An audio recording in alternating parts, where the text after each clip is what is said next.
Hello, I'm Toby Fox from 1.5 Million New Homes, the local government challenge, sponsored by Redloft, by Mount Anvil and by Pitman Tozer Architects. Every month I'm visiting a different council to ask them what works and what needs to change to get more homes built. And this month I'm in Westminster. So here I am with Mollie Mills-O'Brien, who's Senior Development Manager at Westminster City Council, to find out a little bit more about what it takes to develop a career in public sector housing delivery. Mollie, tell us about the site that you've got in your mind, a building site you've got in your mind in Westminster, and what you imagine happening there. Yeah, so I'm thinking about 291 Harrow Road, which is a scheme that we've recently submitted planning for after lots of design, consultation and work with the community and internal and external stakeholders. That scheme will deliver hopefully 144 homes, a new indoor all-weather play space, which is a really exciting new addition for the local community. It will be a covered kind of all-weather play area that people can access and play in all types of weather, which is obviously very important in London. We'll also have a new commercial space and improvements to the general condition and routes in the local area as part of that scheme. So it's a really exciting new addition to this part of the borough. That sounds fantastic, sounds amazing. What's your role in making that happen? What are you actually going to be doing? So I've worked with our design team to deliver the design plans for the scheme, to submit that for planning. Once we get planning consent, fingers crossed, we'll work with the contractor to deliver the plans for that scheme. So I'll manage that contract, I'll manage the design process, and I'll oversee that whole process. On a daily basis, what does that actually mean? What are you doing like on a Monday morning when you're not out filming videos with 1.5 Million New Homes, the local government challenge? So I'm working with our team of architects, engineers, landscape architects to design the place. That means I'm going over the plans, I'm going over the budgets, I'm going over the comm strategy, the different facets of the development I'm running and overseeing and kind of feeding in, and also kind of making sure that we're delivering the vision for the place, making sure that we're delivering always in line with that vision, that we're not departing from it. We're not departing from what stakeholders and what we have decided that place should be. So what are the most important skills that you think you need to be able to bring to bear to make all of that happen? So for me, it's about attention to detail. Okay. It's about understanding of design and the whole process. It's about project management. It's about management. It's about engagement, communication and people skills, because that's a lot of this role. And I think it's about a passion for delivering homes, delivering places. It's not necessarily a skill, but that passion is so fundamental, loving the city or the place that you're working in and wanting to deliver the best for it. And how much of that is, or how much of those skills have you developed and learned and been taught? And how much of that did you just have already? How much is innate? Well, I mean, I did a history degree. So, I like essay writing and I like, the past and I like understanding kind of architectural styles. But none of those things were things that I really learned through my degree, I don't think. You learn that by someone checking your work, commenting on it, watching the people you're working with day to day, sitting in meetings and listening to the things and asking questions. So I think so much of this career is about learning in the role and kind of having that passion at the start, but also having, a level of professionalism and an application to things. So, my degree is very important in terms of how I understand and articulate information. Yeah. And I think that has been important for this role. And the importance of learning and absorbing. Yeah, definitely. I mean, I love learning. One of the things I love is when you've got a new site and learning about the history of that place and how you tap into that as part of the delivery model. Be it in the name of the scheme or the marketing strategy or the public art that you deliver on site, tapping into the identity of a place, I think very much links into my kind of passion for history. And how much involvement in those things do you actually have? Oh, a lot. I mean, at inception, I remember a scheme I worked in previously, it used to be a biscuit factory.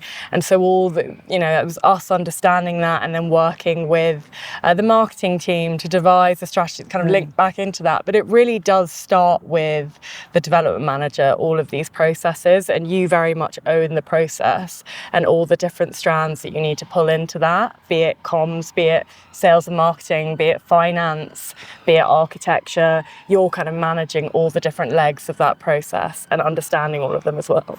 And your understanding started in the private sector, right? So what's your journey been to end up in public sector housing delivery? So as I said, I did a history degree. I then was going to go and work as a lawyer, and then I did a work experience with a developer and changed tack. Then did a master's in real estate, and then started on a graduate program with a private developer and one of the largest developers in London and the South East. Who was that?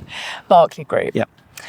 So I was there for some time. Then I moved to a business that did a lot of partnership working with local authorities. And that kind of enlivened my desire to be more involved in the delivery of housing that people need and be working in a place that kind of really worked to understand its communities. So you worked at Mount Anvil, didn't you? I did. And Mount Anvil was developing in Church Westminster, Street. Church Street. Church Street. So that's where you made the connection with Westminster City Council. Yeah. Tell us about how you made that connection. I mean, I made the connection through Satara, who was running the Church Street team, and she made me aware of the role. And I think when you're working in the private sector, you have these frustrations about how the public sector works. You have these frustrations about the pace of it. And actually, for me, it was about wanting to take the learning I had from private sector into public sector to deliver some of the good that development, whether it's private sector or public sector, does. It was about I think understanding the place that all my frustrations came from, i.e. the public sector, but then also doing what I could to kind of Make it better, yeah. I was a resident of Westminster for quite a while. My family are here. And so I care about this place. And I think being, working at the local authority, you're in a position when you can really empower change rather than being in the private sector where you're kind of waiting for approvals and decisions or procurement exercises to empower that change. You're very much in the heart of the kind of vehicle for change working at the local authority. Well, that tells us a lot about the benefits of coming into the public sector. What's the most difficult aspect of that change? I think the same things that you experience in the private sector. It's pace sometimes. It's kind of the structures of the institution, and regulatory issues and kind of procedures and processes. So I think that's the thing that I find challenging about development, whether in private or public sector. But also I think it's sometimes educating the institution about the ways that the private sector operates. Mollie, what are you most proud of achieving in your career so far? Lots of things, but for me, there was a piece of public art that I worked on, which started when I was a graduate, and it was given to me as a little side project. And what that commission became was a figurative sculpture of the scientist Ada Lovelace, who was a really important female pioneer. And now walking down Harrow Road, where the art is such a proud moment for me, because she stands there, watching over people going about their daily life. And I really hope that she inspires an interest in people thinking, who is that woman? And maybe they'll go learn more about her, Ada Lovelace. Maybe, they'll go think about her. And I think it's, for me, it's just about the creativity that this job involves. I loved that process. And I love the process because it's about creating things. It's about vision. And then it's about the concrete delivery of them and seeing that.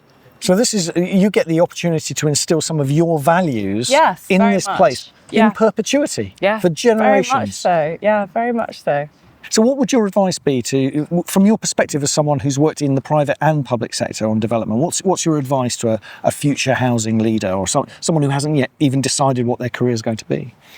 I think just keep moving. Have a goal in your role and just keep moving. Don't get taken down by, the daily struggles. That day where you see all your hard work come to fruition is so powerful. For someone who's starting day one, I would say, understand the places that you want to build in, start to gain an understanding of the buildings that you like, start to kind of develop the things that you're passionate about, talk to people. That's the most important thing. Go and work at an architect's practice or Westminster or a developer. Try and start to understand it, start to kind of get into it, and just email people. I think this is an industry that really is about contact and communication. It's all tangible. So it's about, face-to-face interaction and being really passionate. Mollie Mills O'Brien, thank you very much for your contribution to 1.5 million new homes. Thank you. And that just about wraps it up for another episode of 1.5 Million New Homes, the Local Government Challenge, sponsored by Redloft and by Mount Anvil and Pitman Tozer Architects. We're going to be back in a few days with more from Westminster. But until then, if you could hit like and subscribe, we'd be really grateful, and we'll look forward to seeing you next time. Thanks for watching.